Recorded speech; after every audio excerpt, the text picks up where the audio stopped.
I am marketing. I am the crusher of dreams. Forget the box. Go play out here. He's like the Peter Pan to me. If the Lions ever do win the Super Bowl, I'm going to understand how to act. This is the M-Dash Report, where media, marketing, and messaging meet the moment. He is not Arthur Baker. I am not Christopher Barger, but together, we are them. CB, how's it going? Hey, how you doing, Arthur? Good to see you again. It's a beautiful day in the neighborhood here, but there's kind of a yellowy orange haze in the sky. And I understand there are wildfires going on in Canada. Canada and northern Minnesota. So my 8-year-old came to me and said, "Daddy, Canada is on fire." And I said, "No, sweetie, Alexa." Oh, sorry. I don't want your device or mine to. The device told my child Canada was on fire, and I was like, "No, maybe you misunderstood. Maybe it's like it's actually there are wildfires again." No, we asked the device again, and it said, "No, yes, Canada is on fire." So you're a newsman. You're a newsman, CB. You're a PR guy. Words matter. Yes, they do, especially in this case. There are wildfires taking place in a country, to me, is a little different than the country is on fire. It's an interesting way of putting it into perspective, though, unfortunately. But, to echo your thoughts, certainly our hopes are with everybody up in Canada and northern Minnesota who's affected by these fires. Not just the air quality, but homes are being threatened, livelihoods are being threatened. So our thoughts go out to everybody who's directly impacted by these fires. Absolutely. And before we go any further, as always, it is my absolute pleasure to introduce our talented producer, the doctor, the chairman behind the boards, as it were, Mr. Dan Roth. Dan. You're going to do me dirty. Just like that. You're going to talk about Canada on fire. Oh, here's Dan. Here's Dan with weather. And here's Dan with weather. Yeah. But it's funny, though, because, we get a lot of that in New England. And it was like, I was driving home the other day and the sun was this red disc in the sky. And it was about 5 o'clock. And so it was beautiful and fascinating, but also, something is not right. The color was bizarre. Yeah, it's very strange. And you look at the maps, you can pull up a map of Canada kind of tracks their wildfires. And when you're zoomed out on the map, it does look like Canada is on fire. And that was the first thing I said. I was like, every province is on fire except maybe PEI. So, and I just didn't zoom in to see. But yes, thank you for telling me that the world is burning, and now introduce yourself to the listeners. That's awesome. We will quickly pivot. We were talking about devices, and there's one thing about you, Dan. When I name drop you, I always tell people, I have a friend Dan, and he loves him some devices. But in lighter news, so have you guys been following any of this FIFA World Cup stuff? Oh yeah. Our picks were crap because we did picks initially. None of our I picks thought about that the other out. day. Yeah, I was like, I think there were a couple where I had picked the underdog on purpose and they actually made it further than they had before, so I felt good about that. Now, I consider myself a citizen of the world, and I try to be a global, open-minded kind of guy. I have tried with soccer, and every time World Cup comes around, I really try really hard, but I'm jinxed.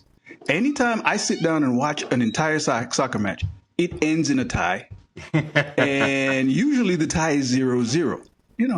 I like points.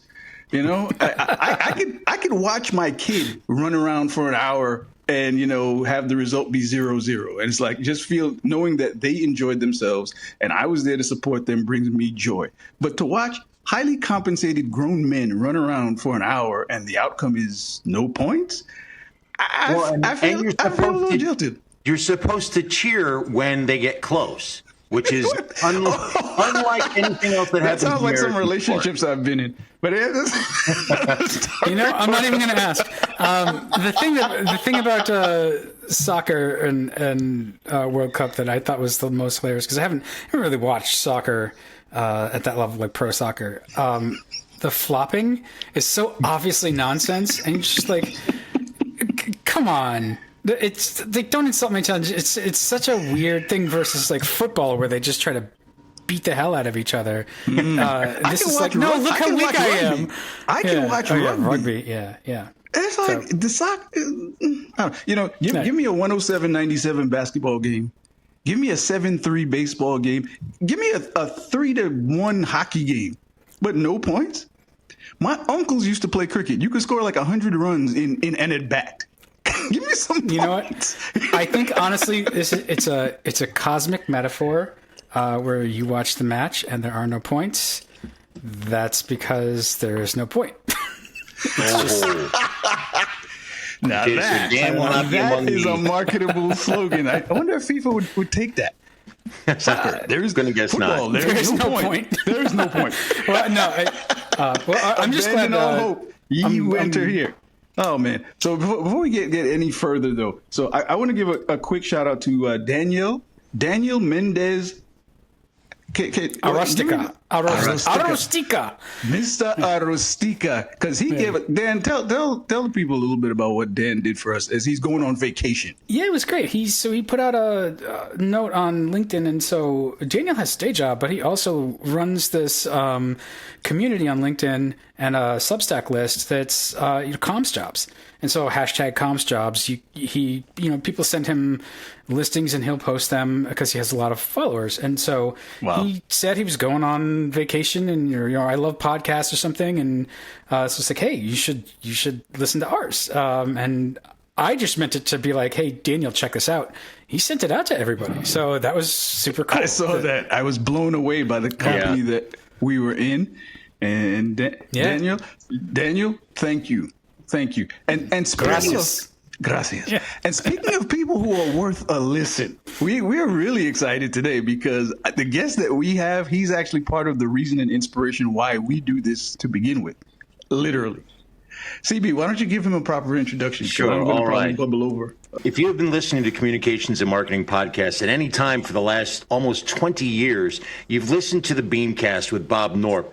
He's always got a bevy of just fantastic, intelligent guests. He keeps everybody reined in, but gives everybody the opportunity to give their expertise. And quite bluntly, when we were putting this show together, Bob was one of the people that we really wanted to emulate and be a lot like. So it is an absolute pleasure to have you with us here, Bob, today. Thank you for joining us on the MDash Report. Welcome, Bob. Thank you for having me, gentlemen. Really glad to be here. Of course, I feel like a complete poser because I'm doing this during my summer hiatus, so I'm not really a podcaster for the next 2 months. But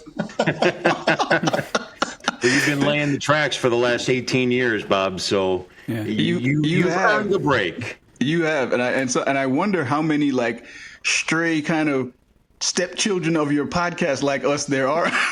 Because we're like, I'm a stepchild of other podcasts as well. I mean, for God's sakes, I listened to This Week in Tech, Leo Laporte's show, and copied my format from a lot of what he was doing. So, I mean, I totally get it. As we were having our pre-meetings about this session, Dan raised an interesting point. And Dan, we are a video and audio podcast. And Bob, you've been very faithful to the audio format, that's the way I consume most podcasts. But there's a video component here. So, Dan, there's an interesting question to be asked here.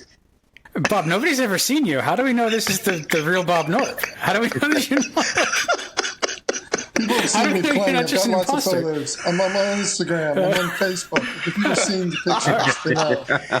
Hit him up on the gram. I'm still, I don't know, I've resisted video on my podcast forever, and I still maintain that it's probably the least, if you offer the option of audio versus video, people are still going to choose the audio version more often than the video version, just because of the versatility of it.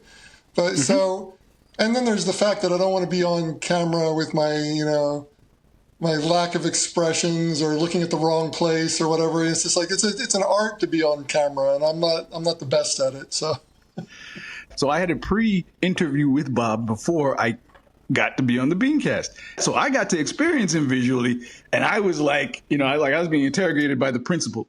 My back was straight, and I was like, oh my God, okay, don't say anything stupid, Arthur. Don't say anything stupid. This is Bob Knorpp. CB. All right. Kick us off. So, Bob, let's take it away with just getting to know a little bit more about you. You've moved between agency VP roles, consulting, teaching, media hosting. Was that a plan, or did one thing kind of keep leading to the next? No plan at all. I just ended up on my own at one point, and I always viewed myself as a company man. I still do. I mean, it's like even after almost 20 years of being on my own and doing my own thing and finding clients, I just always found my best engagements always ended up being those where I've been embedded, you know? Mm-hmm. So I've, basically been part of the team for an extended period of time. And that's how I work best. But it just seems that life never worked out that way for me. I mean, it's just like after you get a reputation for being a consultant, you can't really go back. You got to keep going forward. So I keep going forward. So you've done a range of client engagements and work for different brands that we'll talk about in a little bit. But what kind of communications and marketing challenges really excite you? Like, what do you love to consult on the most? I'd have to say my favorite part about this job is when I get to do analysis projects. I mean, I get to analyze data and then explain the insights in a kind of a report that everyone in the team can understand. It's like kind of my superpower is I'm able to take a complex information and make it simple to understand and easy and actionable. And I love doing that the most. But I write thought leadership articles. I do copywriting. I do consulting. I do all kinds of different engagements, and they're all special in their own way.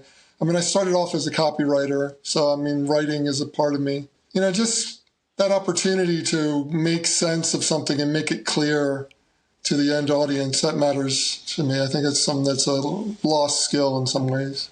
When I first decided that I wanted to study advertising, guess what I wanted to do? And what I did first, I wanted to be a copywriter. That's like my thing. What brought you in, CB? My first career was in politics. And when the member of Congress whose campaign I was working, when he was off in Washington and the press secretary is in Washington and somebody needed a local spokesperson, I ended up just doing it by accident. So after about 3 years of being a de facto communications person, I decided I would go get the piece of paper that says I could do it. So I kind of fell into it by accident. I was a political campaigner for a while. Dan? So I wanted to be a writer for a long time, and then I went to film school, actually. And so when I came out, I wanted to work on those really high-end commercials. I wanted to be part of the team that put these beautiful things together. And I never really achieved that, but what I did get to do was see how they're made, and you work on a lot of bad ones, and you kind of go, well, I could write something better than that. And you learn. That's where the learning happens. Yeah. You learn the process. And, I was aware of what a copywriter did, but the thing that I didn't get with a more technical background was something I had to go out and learn on my own, was a lot of the history and the theory and the art of writing and persuasion. And that was a whole other pursuit that eventually came to fruition. But I kind of backed into it, I guess. That's what I'm trying to say. Very common story to back into marketing. Yeah. You always have a dream. I'm going to be a writer of sitcoms. I'm going to write a book. I'm going to write this. This is like, okay. I had a dream and then it got crushed. So. I am marketing. I am the crusher of dreams. All right. So, Bob, I have been waiting to ask this question for a long time, and I'm going to be genuinely really curious to hear your answer, because you've been so successful with it. You've built one of the longest running marketing podcasts anywhere. Or I don't think even you'd say marketing podcasts, just one of the longest running podcasts ever, anywhere. What's the secret to building a podcast that people actually come back to every week after week after week? Consistency and commitment. I mean, it's just like your audience commits to you when they download you and they put you in there and they decide to listen to you. You have to commit equally to be there for them week in, week out. Or if you establish a schedule and you say, I'm going to be there on the first Monday of every month, you better be there on the freaking first Monday of every month. I mean, that's what you got to do. It all comes down to consistency. If you don't have consistency, they won't be consistency back. They won't be in any way committed to you. What is so funny? We're laughing because we had a conversation just today. And you can tell I studied at the school of Bob Knorpp, because that was my position. And Bob, you helped Arthur win the argument, so thank you. And I'm saying this. I know I say this with a caveat that I've also been victim of not getting stuff out on time. I mean, I was on every single week, whether there was a vacation, whether there was anything else. I mean, I was packing equipment with me to go to Europe at one point. It's just my gosh. I mean, there's just always this sense that I needed to get this show out. And I finally took a break and said, okay, I'm going to need to take a break in the summer. and I need to take a break for vacation or holidays. I need to do these things for my own sanity. And I started to do that. And the audience forgives you for those things. I saw your note about going on hiatus for the summer, and I thought that was just such a class move, because there's some podcasters kind of disappear and reappear and do all kind of weird stuff. And then my second thought was selfishly, hey, Bob's going on hiatus. It's like Johnny Carson is going on hiatus. Hey, Letterman can now, hey guys, let's put out some product. Let's fill the void until Bob comes back. Perfectly legitimate. That's why I stayed on as much as I did, because I was afraid of people like you coming to steal my audience. Now, in this space, it's interesting because it's and Daniel's post that he put up really underscored the point. It's a community when it comes to nobody listens to one podcast, Right. So there's usually a sweet spot, I think, of complementary offerings. There's a bunch of shows that can go together, and if you engage with all of them, you will get something in total that no individual offers. And I aspire and I hope that this weird son operation of yours here might be a compliment to your program, which we all enjoy. Well, I'm glad that you're taking this opportunity. Opportunism is the heart of marketing. Yeah.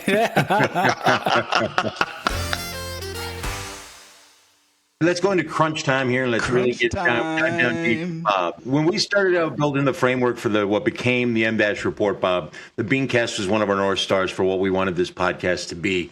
You've been an inspiration to us, and for that we thank you. But there's a lot more to you than just being a podcast host and a producer.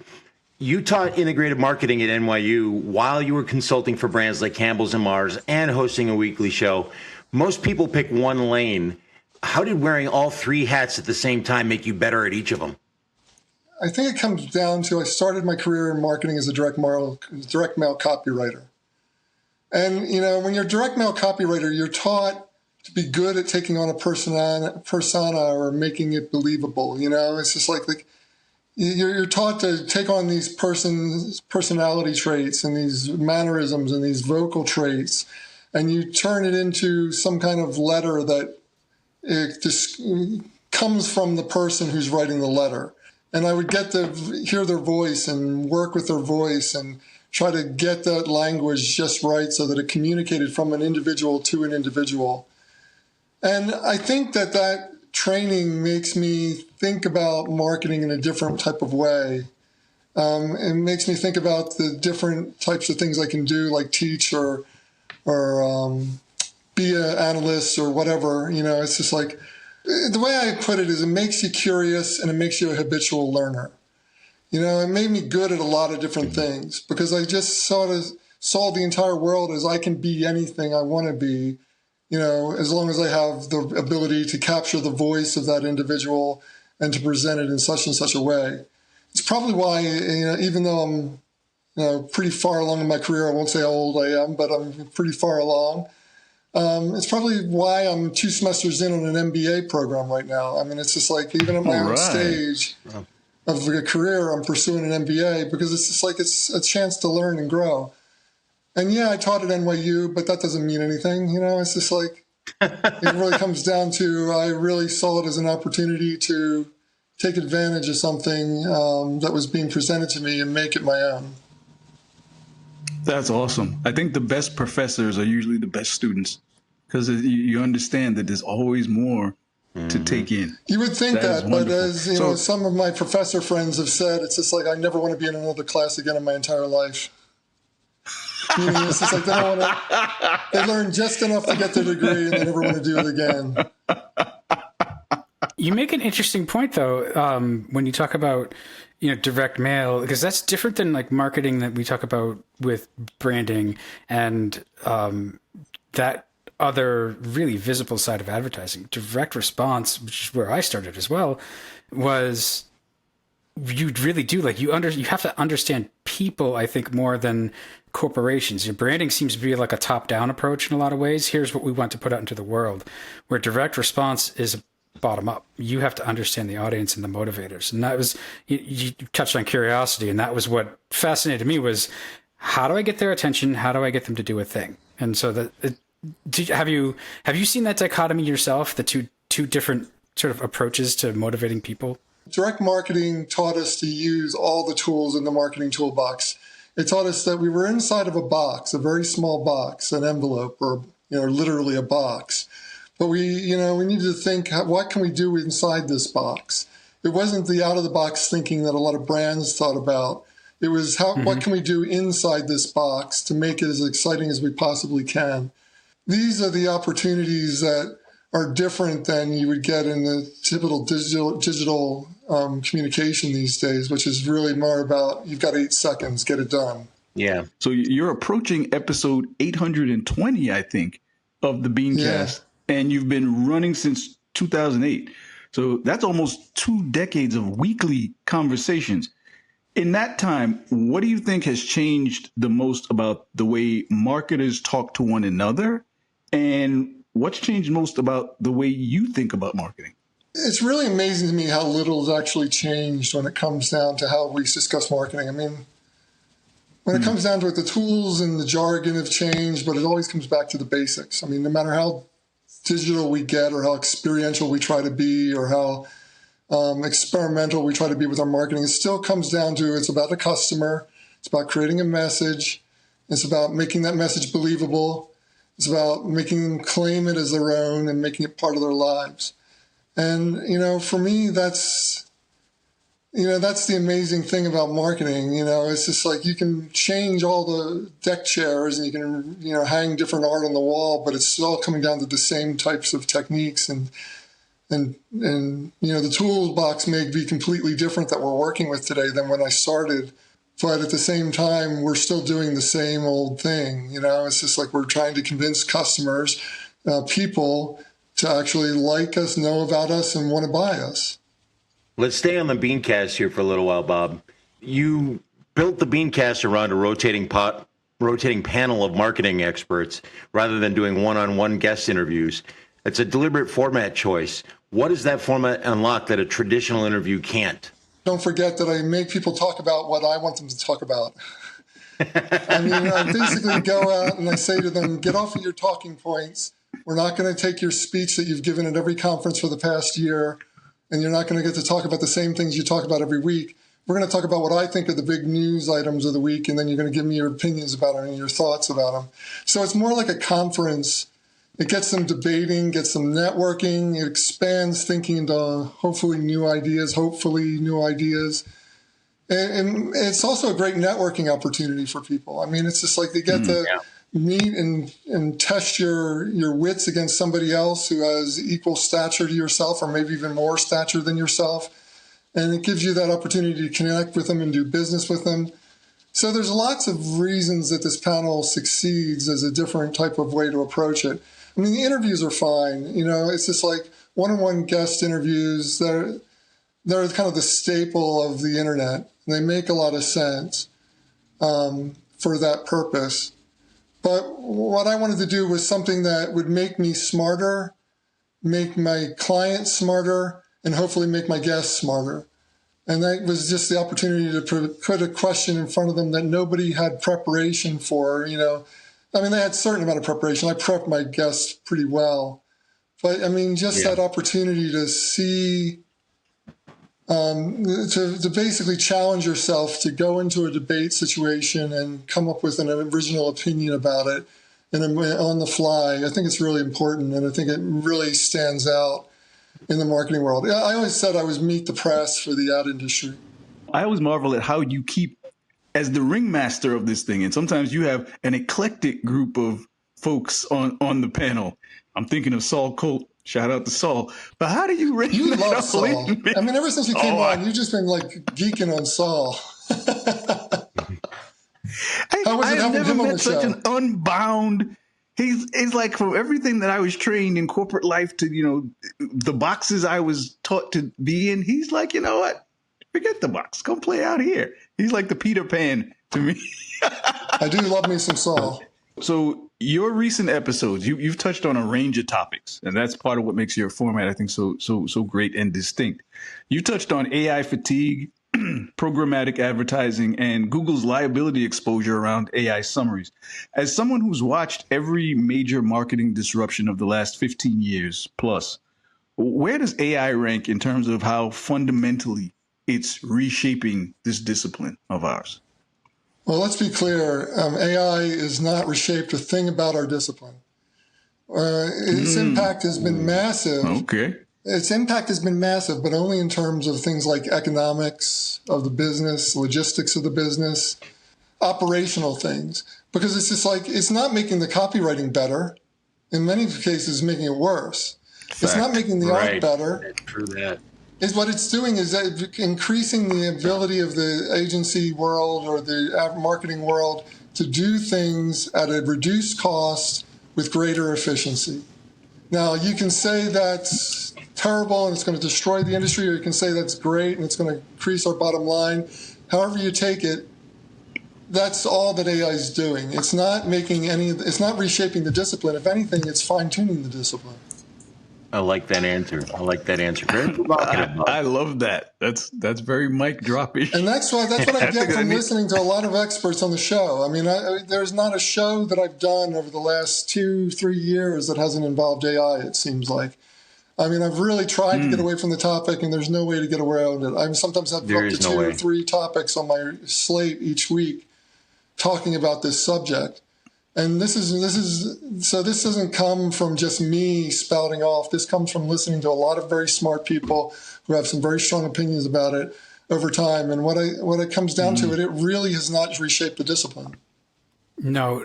I was having an interesting conversation with somebody this morning who runs his own shop, really successful shop. And the AI is deeply into a lot of what they do, but it's not from the sense of like, well, we put it all in and the AI made the creative for us.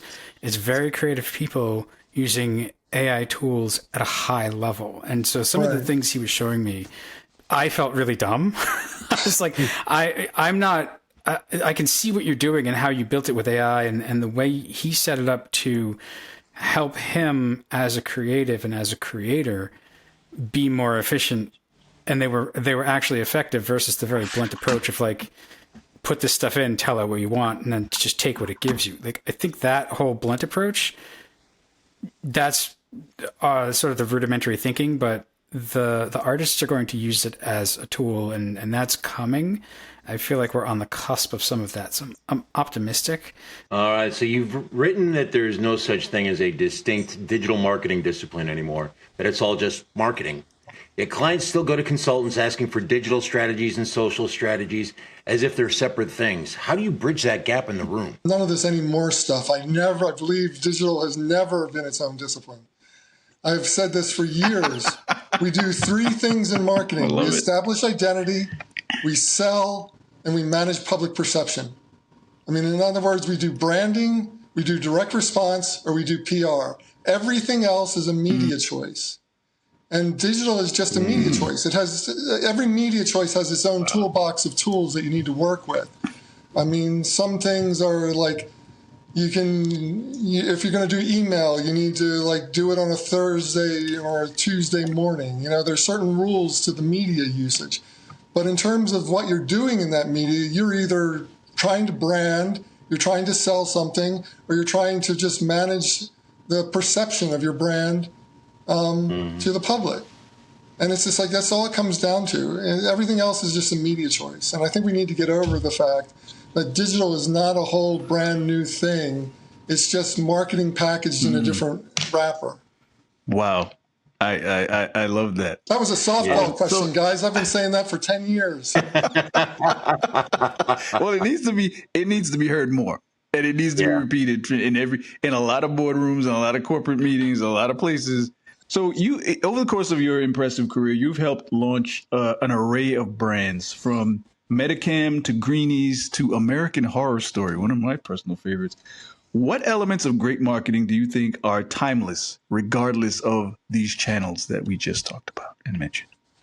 Well, I think it comes down, we got to think about marketing in terms of what makes a great marketing piece. And there's 2 ways you can approach this. You can go for a great story, or you can go for a memorable moment. And the latter is mostly luck, and the former is a lot of hard work. I mean, it's a shame that most people want to go for the latter one all the time. I mean, the great moment, the viral moment. Everybody wants this viral moment.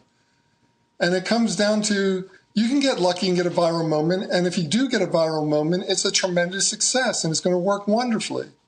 And it's going to do you get you phenomenal results, you know? But the chances of you getting that viral moment are pretty slim most of the time. Now, or you can create some kind of great story that everybody's going to, you know, be engaged with and want to have more of and get involved with and find out more and listen to your next message and your next message and your next message. I mean, you can create a story or you can go for the viral moment. And it's just like both of them are legitimate ways to get attention and both of them are great ways to get recall, etc. But only one of them is a consistent way to approach your business, and that's going for the great story. The great marketing moments that we always talk about and laud, they tend to be the great stories. It's just that people are too lazy to go for that because there's a lot of difficult choices that need to be made and a lot of hard work that needs to be done. Here's our last question of crunch time for you, Bob. After 819 episodes of conversations with some of the sharpest minds in the industry, what's one mistake that you still see brands and marketers making repeatedly? The thing that should have been solved by now but hasn't been? What questions do you think the industry keeps debating because we've never really answered them? It comes down to, we never asked the question why, or at least we were resistant to asking the question why. Hey, there's a new thing. It's called the internet. We want to do a website. Why? Have you answered the question why? We want to use AI. We want to employ it. We want to go all over our systems and our processes, and we want it replacing people. Why? You know, you need to be able to answer that question why and have a legitimate answer that really satisfies the needs of the marketing moment. If you don't, then you're just spinning your wheels. You're not really accomplishing what you're intending to accomplish. Love it. Well said. We need a TikTok. Why? Right. And I think that brings us to buzzer beaters. Hey, do I get to play? A little human air horn. Of course you get to play some. All right. And what is buzzer beaters? You first timers may be asking. It's a round robin of rapid fire questions and hot takes with no telling where the conversation might take us today. And today, buzzer beaters are brought to you by Bob.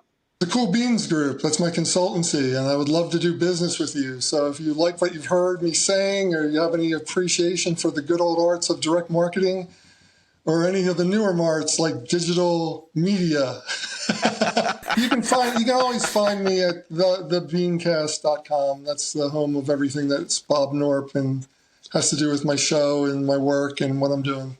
All right. So, CB, why don't you kick us off with our first? According to Forbes, a recent survey by WorldCom found that Gen Z PR practitioners, not surprisingly, are more skeptical than their older peers about online credibility, misinformation, and AI.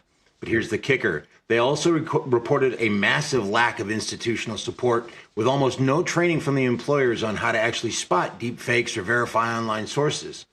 Is it the employer's responsibility to train their staff to sniff out any AI-generated lies? Or is this sort of a baseline skill that every modern practitioner needs to cultivate and bring to the table themselves? And Arthur, I'll start with you. Being able to identify scams and digital fakery isn't a professional skill anymore. It's a life skill. And there are always life skills that are table stakes for employment. If I couldn't read a subway map to get to my first job, I wouldn't have a first job. So nor would it be realistic for me to expect my employer to teach me how to not get lost on the way to work. This is the world we live in now. It sucks, but this is what it is.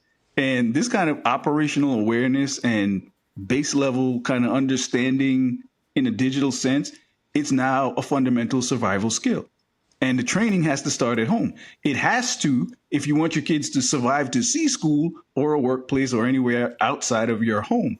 I mean, don't get into a strange van. Don't click that link that came from a number you don't recognize. Don't send your bank details to the Princess Zamunda so he can wire you $1 million. I mean, this is table stakes. Just don't.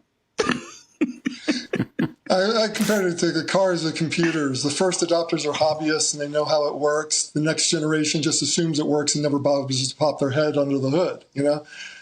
So which is better? The old fogies saying we know how it works, or younger people who trust it'll work and will move to the next, have already moved on to the next issue, you know?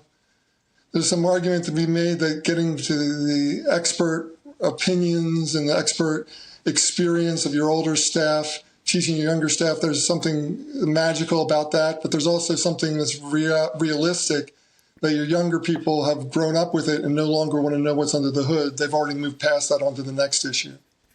Dan, I want to hear what Dan has to say about this. The life skill that you talk about, being able to spot this stuff. Yes, you do need to know how to consume media. You do need to know how to consume even news and be checking sources and research. And critically think. Yes. So some of that is stuff you should come in with, but some of it also is something that an employer wants to refine. And you as an employer, you typically have a thought process that you want your people to understand and to follow. So you sharpen it. But I think what's going on here is the employers don't know. You know, you've got employers who are hiring young people to market on platforms that they don't use. So they have to, your older staff has to be curious. Like me as a creative director, I'm going to be like, look, I'm not on TikTok, but I need to understand it. So I need to sit with the person that I have hired to operate it. And like Bob says, it's going to be really similar to a bunch of other stuff I've done. And so I'll be like, oh, this is like these other things that we did in the past, but show me how it works. And okay, I'm going to ask you questions that are going to get you thinking, how do I make sure that's legit? How do I spot fakes? How do I know that these people are, trustworthy? And so you have that dialogue, and that's where the companies need to be humble and learn from the people they've hired while they also train the people they've hired. So it's a two-way learning street, and it's always been that way as the younger generations come in with new knowledge. Yep. CB? I was going to just zoom in on the same kind of thing that Dan said. There's an opportunity here for younger professionals, Gen Z, whatever you want to call them, because they've come up in this, because they have grown up being subject to misinformation and untruths online. There's an opportunity for somebody in Gen Z to build a consultancy on teaching agencies, teaching corporations, this is how you recognize it. This is how you can tell when something's not real. This is how checking sources works nowadays. We talked last week about the ease with which websites can be created with AI that look completely real. So somebody in Gen Z is going to get very, very wealthy teaching other companies how to sniff this stuff out. It's an opportunity, I think. Excellent. So next item, a survey by Grant Thornton highlighted that nearly 8 in 10 corporate executives admit their companies couldn't pass an AI governance audit. Driven by pure competitive FOMO, 75% of boards have approved massive AI investments, yet nearly half have established zero risk oversight or compliance rules of play. If 80% of companies are deploying AI without a basic playbook, is corporate AI adoption currently just a PR exercise waiting to turn into a massive reputational and legal nightmare? Mr. Dr. Dan, what are your thoughts? I think so. I think that it's just part of the governance and risk management stew that companies are going through. If they don't have an AI governance plan, they probably would be horrified if they looked at all of their other governance activities. Anything that's not caught by the automated software is probably a leaky nightmare. Bob, what are your thoughts? I totally agree with Dan. I mean, it's just like, I think that if you looked under the hood and you found out that you looked at everybody's crisis plans for anything, any subject, whether you're talking about AI or talking about my CEO was caught with the secretary in the pool. It's just like, no matter what you do, 80% of companies are not prepared to deal with this. I mean, they have a plan, but tell me honestly, do you believe that plan is ready to go to town and work in that every instance? I mean, tell me with a straight face that you believe that 80%, any more than 20% of the plans out there are effective and ready to go. CB, tell him with a straight face. Or give us your take. Either or. Make the choice. Look, I've been on the inside. I've written some of those crisis plans and crisis mitigation playbooks, and nothing ever goes exactly to the playbook. Bob's right on that. I can't tell you with a straight face that they don't happen, because they do. or that doesn't happen, because it does, where you just find something didn't go exactly according to plan. You're going to have to work around it. What cracks me up about this, just and speaks to the overhype of AI, is there is no other element of corporate life where you'd be comfortable going in with no governance and no playbook and just putting investment in, and yet companies have done that. So that part scares me, frankly, that we just haven't had that level of scrutiny, that level of governance, that level of restraint put on. So yeah, I think there's a high element of risk, and I think as the pendulum begins to swing back away from AI, I think you're going to see companies trying to get their arms around it a little bit more. Brilliant point, CB. This to me is where the foot meets the mouth, and where the emperor starts to feel the draft in his new clothes. So we're seeing companies in a full-on arms race for weapons they don't even fully understand. Mark my words, this AI fever is becoming a real-life Jurassic Park. R.I.P. to Sam Neill, the dinosaur man. Everybody's racing to prove what they can do. Very few are considering what they should do. But the key words here, boys and girls, are risk, compliance, and oversight. Those same grown-ups who finally had to come into the room for the financial crisis and the dot-com meltdown and every other out-of-control period of, quote, commercial and corporate exuberance, they eventually will show up. And the current vibe may be all gas, no brakes, but nobody will show you where the off button or the pause button is faster than your compliance department. Mm-hmm. Stay tuned. CB? Okay. In a recent column on O'Dwyer's, Joe Wong at Pop Store argued that virality is a moment. And Bob, you kind of talked about this a little bit earlier, and we're going to get into it a little bit deeper now. Virality is a moment, but a community is a business, and that too many creators and brands are chasing attention that they can't convert into anything lasting. So here's the question. Is going viral still a legitimate marketing strategy, or has the algorithm chasing culture finally outrun its own usefulness? And what should brands and creators actually be optimizing for instead? Bob, I'll turn to you first. No, it's not a good strategy. I mean, I think the viral... Bob, you should just say, I said what I said. That's what it comes down to. I mean, it's what I said before. I mean, you've got compelling stories or you've got memorable moments. And I think a memorable moment is a fine marketing strategy to pursue, but on its own, it doesn't make any sense in the long term because most fall short. For every one amazing marketing moment you can point to where somebody had this amazing thing happen because they said something online and participated in a conversation and had some kind of viral moment take place, you have hundreds and hundreds and hundreds of efforts that never got anywhere, whereas there's a lot better success rate with a good story. I have nothing to add to that. Yeah, that's a mic drop. That's. I just want to say, going viral has to be one of the most meaningless, gung-ho, forgive them for they know not what they're talking about, rallying cries to be overused and totally overdone in too many corporate meetings. So it's not something, to Bob's point, it's not something you can engineer or plan to do. What you can do is make sure you have smart people and a smart enough team in place that put out quality content on a consistent basis to give you a shot of being in the running for going viral, and people who are agile enough and clever enough to make the most of that thing when it happened. If this was surfing, like, you could pick the perfect day to go out, you could pick the right gear, you can surround yourself with good surfers. You cannot manufacture a wave. The wave going to happen. Are you ready for it? Surf's up. That's all I got. Also, Arthur picks the mic back up and then drops it again. Excellent. That's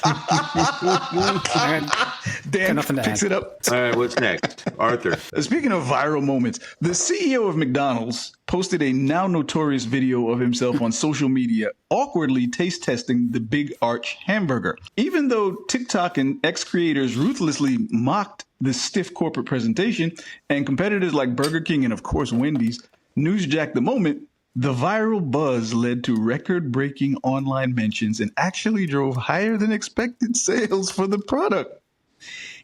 If cringe and corporate awkwardness can actually drive sales and organic reach, should comms teams stop over-polishing their executives and let them be weird online? Or is there a dangerous tipping point where laughing with you turns into laughing at you at your brand's expense? CB, I'm going to start with you. Sure. Well, I've experienced both of these When I was at General Motors, the face of the GM blog was a guy named Bob Lutz, who had done everything in the automotive. Remember that He invented name. the minivan. He invented the Viper. Bob was God in the industry, and we let him loose on the blog. And I'm generally in favor of letting executives be themselves. I really am. Anything else comes off inauthentic. I would caution brands against trying to copy what Big Arch did. But then you get things like Bob Lutz representing a car company, going out and telling people that, in his words, quote, global warming is a crock of shit. Not what And you I want to quote. Yeah, I had to make sure it was a quote.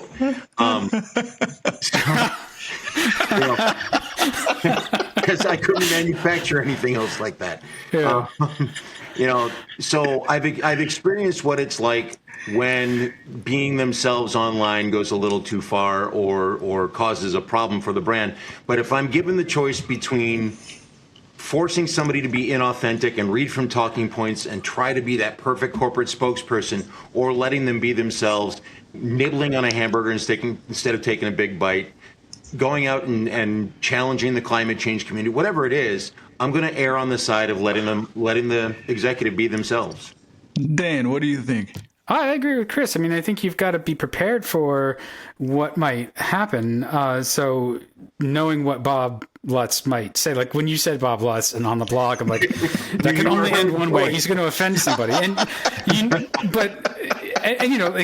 Bob and I, Bob is like a god to the automotive journalists too. Absolutely. So like we all hung on his every word for a long time, but also we don't always agree, and that's okay. Like I think that's fine. Bob, I think, would tell you, and Chris, maybe you also feel this way. Like there's not really anything.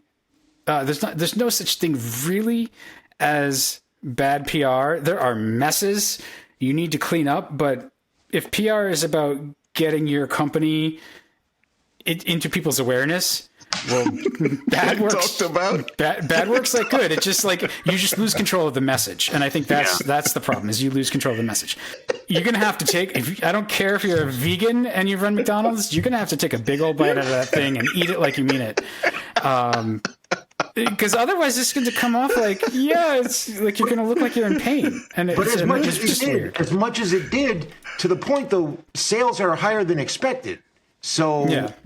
No, I want to see that data. Yeah, it came No, Christopher. No, I'm not going to go with that. I want to see that data because it's just like they had this happen right before school's out. People are starting to go to McDonald's more often. There's so many other data points that could have affected this. I don't believe them that this viral moment is what caused them to get additional sales. See that's the data cover up. That's the reporting team's ass covering fig leaf, where they're like, this didn't work out that well, but look, the sales are up, so it must have worked. Exactly. Ignore all of these other factors. The feedback was awesome. Yeah. So it's funny because today's cringe is tomorrow's canned lion. So all great points you've all made. I don't think the lesson here is an indictment on preparation or polish. I think it's the fact that people appreciated the unexpected authenticity. So this executive clearly didn't enjoy the taste of his own product, and in that way, he kind of broke the third wall, kind of Ferris Bueller. In this moment where he was supposed to be putting on a performance, a little piece of humanity broke through. Like, ew, this is nasty. People loved it. People understand performance, and there's a place for it and a tolerance for it. But they light up when they feel like they see you, especially in a moment where you weren't trying to be seen. So whenever I worked with an executive in preparing to address an event or deliver a video message or whatever, I always tell them, I want you to do this as you. Yes, hit the messaging points. Yes, make sure we mention what legal said to cover. But we need you to be you. I hate fake enthusiasm. I hate fake empathy. As the face of the franchise, say what needs to be said. That's your job. But don't lose yourself in the transaction of performing the message we need you to carry today, because that's just what it is, a delivery. Some days you're carrying roses, some days you're carrying rocks, but be you. That's all I got. See? There we go. So do you have an unintentional satire plan when your thing goes sideways? Maybe you should. Yeah, You know maybe what? you should. If that CEO has children, I say interview his kids right after that.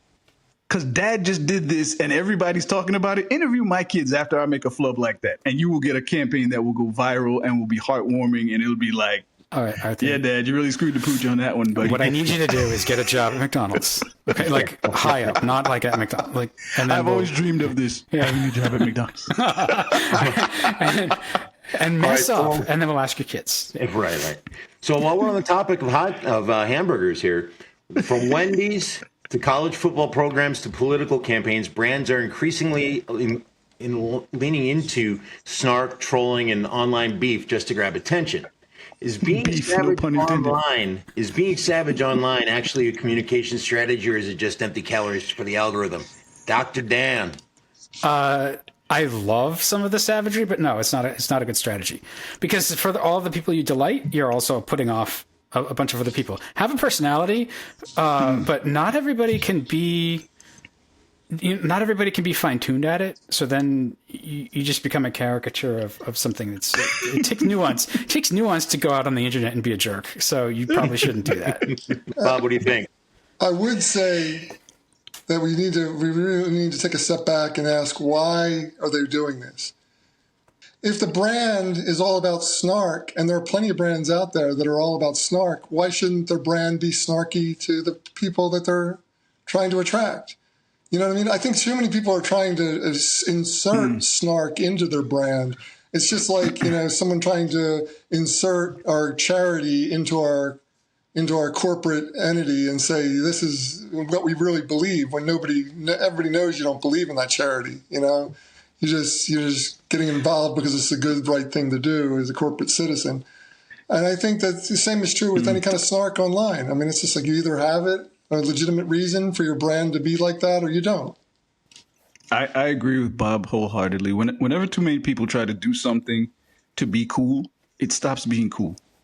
Strategy to me in a corporate branding sense should be uniquely suited to who you are as a company and what you do and what you're good at and what you're willing to stomach.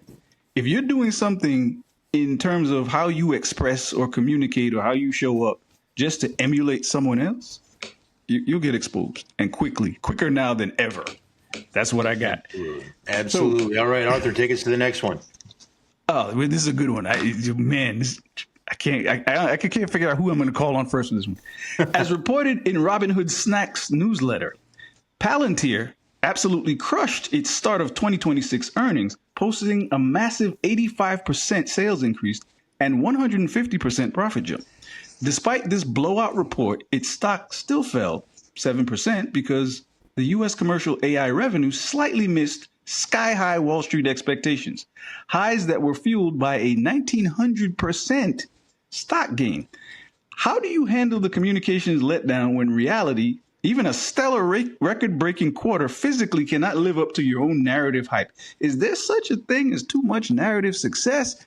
Dr. Dan. No, I get it again. What are your thoughts? Oh man, I really need to hear you on some of these. Look, if you're Palantir and you're getting dinged because you've missed some sort of stock, money isn't real and you don't matter because we have defense contracts and we have your information, so you all don't matter. We are the all your base belong to us. CP, what are your thoughts? I think Palantir didn't have a bad quarter. Wall Street got a bad story from their people. When an 85% sales increase and 150% profit jump is a letdown, it's a sign you probably need to pump the brakes on your own company's story before it writes a check that your business can't cash. So I think there is absolutely such a thing as too much narrative success, and Palantir is a prime example. Wow, that was a serious, thoughtful answer. I just shot from the hip. I tried to be thoughtful. Take that, Jim Cramer. Take that. Bob, what you got? I'll just say the AI boom is real, and so is the bubble. Yeah. Bob North, the master of the mic drop here. Yeah. I get it. But I have a thought. I almost can't say it after him. But yeah, I think we've seen this movie before with home mortgages, startups, exotic derivative bonds, business moves in cycles. And the pendulum always swings from innovation and value creation to overblown valuations and unrealistic expectations and inflated numbers and all kinds of things.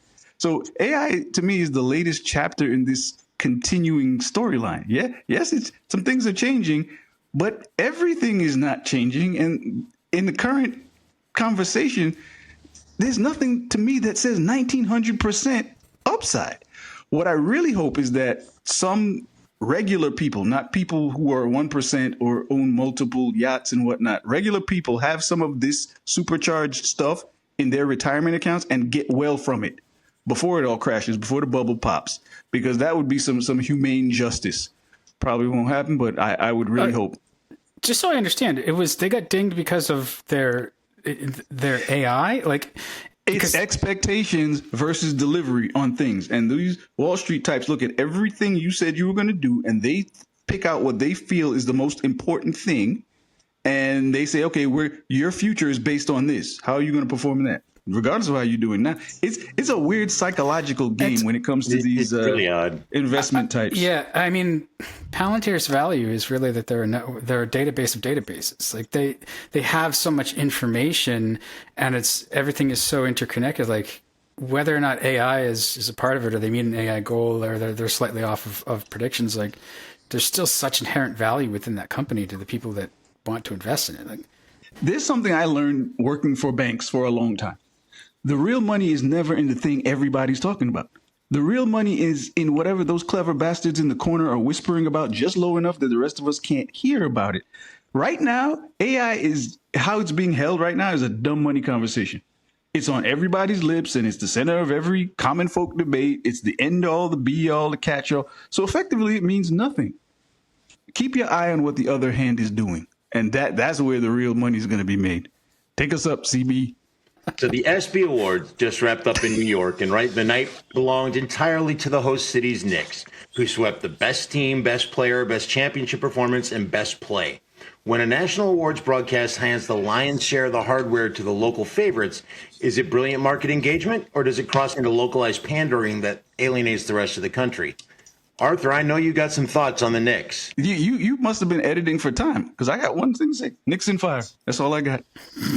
I defer my time to the senator from Vermont. Bob, what do you think? Well, if you believe that competition shows are real of any kind, in any way, shape, or form, then, I got a bridge in Brooklyn I want to sell you. I mean, it's just like award shows are BS. There's always something going on that's inside politics. It's inside plays. Award shows, competition shows, it's all made up crap. If it had been a team that did that well, that had that long of a drought and won in such a fashion, such an exciting fashion, if they weren't from New York, do you think they still would have gotten all the hardware in New York? Like, I think was it just a coincidence? Was there an ESPYs the year that Boston won? I don't think they've been going that long, have they? Because everybody should have been. I think whenever there is something like that epic, when they finally won, if the Detroit Lions win, the next SP should be all about them and however they did it.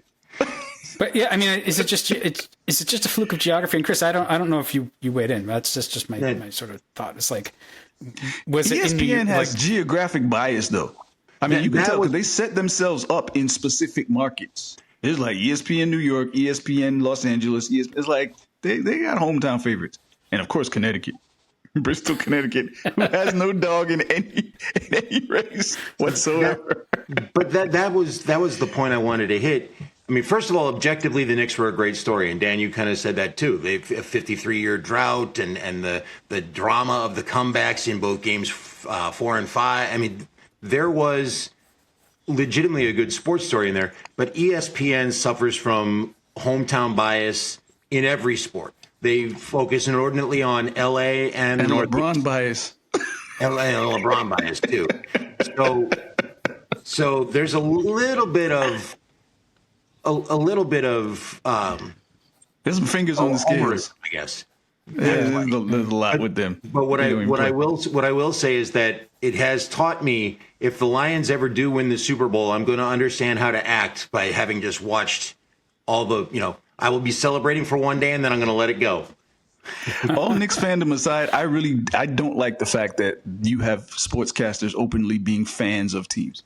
That's just violation to me. I can't stand the Stephen A. shtick. It's like you're not allowed to. You're a sports journalist. You're not allowed to fanboy for a team.